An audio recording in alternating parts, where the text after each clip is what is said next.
to install the blades and the gas part. This is the gas part. The size can adjust can according to customer the. Now you can see we can add to this bottom knives. Then like this.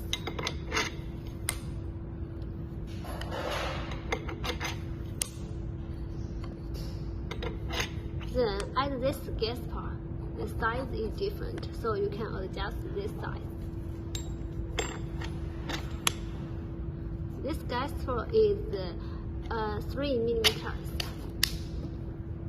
So you can add this gas part and this blade. So this one make one side. So you can the gas part size, the thickness is different. So you can use this one and this bottom knife making different size. It's very easy. So you can add like this. So the bottom knife is finished.